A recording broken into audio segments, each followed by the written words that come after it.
Seorang bocah sekolah dasar di Musirawas, Sumatera Selatan diduga menjadi korban penganiayaan teman sekolahnya hingga terancam lumpuh total. Bagaimana sebenarnya kronologi dari kasus ini dan bagaimana seharusnya penanganan kasus ini mengingat baik korban maupun terduga pelaku sama-sama merupakan anak-anak di bawah umur. Kami akan membahasnya bersama Kepala Seksi Humas Polres Musirawas, AKP Elan Maruli, ada juga Kepala Dinas Pendidikan Musirawas, Sumatera Selatan, Irwan Effendi, serta Komisioner KPAI Retno Listiarti. Selamat pagi, Pak Retno, Pak Irwan, dan juga Pak Elan. Selamat pagi. Selamat pagi, Mas Bayu. Ya, dengan Timothy di sini, Pak Irwan. Terima kasih sudah bergabung bersama kami. Ya. Baik, saya langsung ke Pak Elan untuk mengetahui sebenarnya kronologinya seperti apa, Pak? Kenapa sampai bisa terjadi pengeroyokan di lingkungan sekolah ini yang kita ketahui hingga yang kita dapatkan saat ini berujung pada kondisi lumpuh yang dialami oleh korban ini, Pak Elan. Terima kasih Pak Bayu. Di kronologis berdasarkan pemeriksaan dari para terduga penyerangan kawan-kawan, setelah dilakukan pemeriksaan, permasalahannya dimulai karena Rizky waktu mendatangi sekolah karena Rizky ini mencari kelas baru karena Pak Elan, mohon maaf, Pak Elan, mungkin mic-nya boleh didekatkan, Pak Elan? Oke. Jelas. Baik, terima kasih, Pak Elan. Baik, lebih baik, terima kasih Pak Elan. Silakan Pak. Jadi kami ulangi Pak, jadi kronologisnya adalah masalah ketersinggungan Pak, inti pokoknya ketersinggungan. Jadi karena Rizky pelaku tadi adalah Rizky dan kawan-kawan tadi, sempat bertanya kepada korban Aditya tentang di mana letak kelas 5 karena Rizky ini tidak naik kelas. Jika waktu diantar oleh Aditya ke kelas yang sebenarnya, ke kelas 3, karena Rizky tadi tidak naik kelas, timbul ketersinggungan daripada Rizky tadi, sehingga melakukan pengeroyokan pemukulan. Setelah dilakukan pemeriksaan, kronologis mengapa sampai timbulnya bahwa korban tadi Lu nggak apa-apa sama mendapat. Ya, halo? Ya, silakan Pak. Jadi korban Aditya sempat dipegang oleh Rizky dan kawan-kawan. Nah, karena tadi ada gerakan daripada korban Aditya, sehingga membuat adanya cekikan dan membuat bahwa korban Aditya tidak sadar diri. Demikian Pak. Dan ini berarti tidak sendiri ya, tadi mungkin inisial R tadi memang ada beberapa teman-temannya begitu. Apakah diketahui teman-temannya ini siapa Pak? Berdasarkan pemeriksaan, pelaku diduga masih di bawah umur karena masih rekan-rekan satu sekolah. R dan kawan-kawan ada 4 orang Pak. Termasuk inisial R tadi ya Pak ya? Termasuk. Oke, jadi totalnya berempat. Seperti apa pada saat kejadian pemukulan ini, mengapa mungkin diketahui juga oleh kepolisian, mengapa tidak segera bisa dilerai, padahal ini terjadi di lingkungan sekolah. Tepatnya di mana Pak sebenarnya kejadiannya nih Pak? Di depan kelas berarti ya? Di seputaran sekolah Pak, di SD. Di dalam ya Pak ya, dalam sekolahnya? Iya Pak. Oke, nah itu tadi mungkin polisi mungkin sempat menanyakan juga Pak, kenapa tidak sempat dilerai? Apakah ada alasannya tuh? Karena tadi Pak kejadiannya agak cepat Pak. Oke. Nah, mengakibatkan korban sudah langsung akibat daripada pengeroyokan tadi Pak. Berapa lama Pak pengeroyokan ini berlangsung? Pengeroyokan ini berlangsung tidak terlalu lama Pak, tapi karena tadi dilakukan oleh pengeroyok ini lebih dari 1 orang Pak, sehingga akibat ini timbul menjadi Pak. Agak membuat korban menderita Pak. Dan apa yang menyebabkan luka yang dialami begitu parah Pak Elan? Kalau berdasarkan pemeriksaan Pak, berdasarkan cekikan tadi Pak, sehingga membuat leher tadi ada bermasalah dari korban.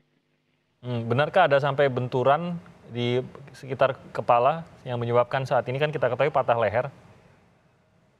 Akibat dari cekikan tadi Pak, korban jatuh Pak, sehingga terlihat seperti benturan Pak. Oh baik, karena cekikan tadi terjatuh. Jadi terbenturnya pada saat terjatuh itu ya Pak Elan ya? Ya, betul Pak. Oke, baik saya ke Pak Irwan. Pak Irwan mungkin dari Dinas Pendidikan sudah ikut juga menelusuri apa sebenarnya yang terjadi di sini. Apa yang sudah ditemukan Pak Irwan? Ya, Mas Bayu terima kasih. Mohon maaf Pak Irwan, dengan Timothy di sini Pak Irwan. Oh, siap, Pak. Timothy. Siap. Oke. Silakan Pak Irwan. Terima kasih Mas Timothy. Perlu kami sampaikan bahwa kejadian ini sebelum proses belajar mengajar dimulai. Pada saat itu guru yang sedang mengajar di kelas 5 itu seperti biasa itu melakukan doa bersama. Nah, tapi ternyata Ananda Aditya ini hanya menunduk, tidak memberikan reaksi. Sehingga guru yang di kelas ini bertanya, mengapa Aditya hanya diam, sementara teman-temannya berdoa. Nah, terus salah satu temannya kemudian nyeletuk dengan bahasa daerah, dia belagu Bu. Nah, jadi karena itu kemudian guru yang sedang mengajar mendekat dan melihat ada memang semacam perubahan pada diri anak ini, seperti ada tanda-tanda tidak sehat. Sehingga anak dibawa ke ruang guru, terus ditemukan dengan kepala sekolah. Karena belum ada indikasi apapun, jadi guru bersama kepala sekolah hanya memberikan press care gitu untuk dipijit-pijit sedikit gitu. Ternyata dalam perkembangannya mengindikasikan tingkat keparahan yang lebih, yang tidak cukup hanya dengan dipijit-pijit dan di press care. Sehingga dibawa ke puskesmas. Nah, sesampai di puskesmas karena dokternya lebih tahu, sehingga diminta untuk langsung dibawa ke rumah sakit Sobirin. Nah, sesampai di rumah sakit Sobirin dilakukanlah pemeriksaan lebih seksama, sehingga anak langsung dirawat di ruang ICU. Jadi pada prinsipnya kami tidak dapat mendeteksi kira-kira apa yang menjadi penyebab dari permasalahan ini. Karena anak kejadian ini sebelum pelaksanaan proses belajar mengajar. Itu Mas. Oke, tapi apakah mengetahui mengenai yang tadi ya, pengeroyokan yang terjadi yang didapatkan oleh kepolisian tadi, ini berarti pengeroyokan terjadi sebelum masuk kelas tadi itu ya Pak Irwan? Ya betul Mas Timothy. Oke, berarti korban ini memang justru setelah pengeroyokan memang sempat masuk kelas gitu ya, bisa sempat berjalan begitu Pak Irwan ya? Iya sempat berjalan. Terus kemudian setelah diajak ke ruang guru, terus ke puskesmas, baru menunjukkan gejala-gejala yang lebih serius begitu, Mas Timothy. Oke, baik. Saya ke Bu Retno. Bu Retno, ini kasusnya mungkin kita juga sebagai orang tua mendengarnya begitu sedih, tidak terbayang begitu bagaimana perasaan orang tua dari korban ini. Tapi melihat apa yang sudah didapatkan informasinya sejauh ini baik dari Dinas Pendidikan tadi maupun dari kepolisian, apa yang menjadi sorotan Anda? Kalau kita benar-benar ingin jangan sampai hal seperti ini bisa terjadi, terutama di lingkungan sekolah. Ya, pertama adalah terkait dengan guru ya. Menurut saya pendidik gitu, kalau kita masuk jam 7 gitu di sekolah, mestinya memang ada piket ya, guru piket yang datang jauh lebih awal gitu. Nah ini dalam upaya mendeteksi hal-hal seperti tadi diceritakan, bahwa gurunya tidak menyadari karena itu terjadi sebelum jam sekolah. Kalau dari keterangan yang kami dapatkan waktu itu jam 6.30 ya peristiwanya. Nah artinya ini satu evaluasi yang harusnya dilakukan adalah ada piket, dan piket itu, guru piket itu harus datang lebih awal. Kalau jam 7 ya jam 6 sudah harus ada, itu dalam upaya mencegah hal-hal yang seperti dalam kejadian ini. Yang kedua, menurut saya ini ada juga, artinya kalau kita tidak melakukan itu, nanti ke depan berarti ada kelalaian gitu ya. Sementara di pasal 54 Undang-Undang Perlindungan Anak, anak tuh harus dilindungi dari berbagai bentuk kekerasan selama dia berada di lingkungan sekolah. Nah ketika dia datang ke sekolah, itu dia berarti berada di lingkungan sekolah, menjadi tanggung jawab pihak sekolah.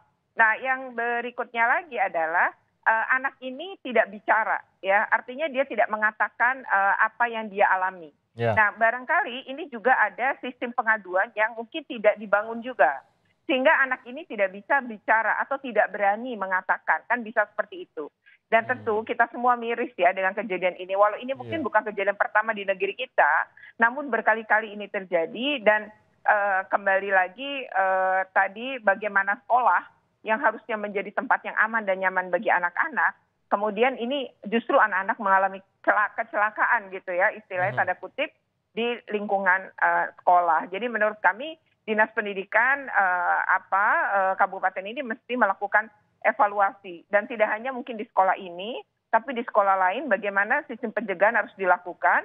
Dan itu sebenarnya sistem pencegahan dilakukan ada dalam Permendikbud ya. Permendikbud nomor 82 tahun 2015 tentang pencegahan dan penanggulangan kekerasan di sekolah. Dan itu sangat rinci kok disebutkan. Kalau mencegah bagaimana? Kalau nangani gimana?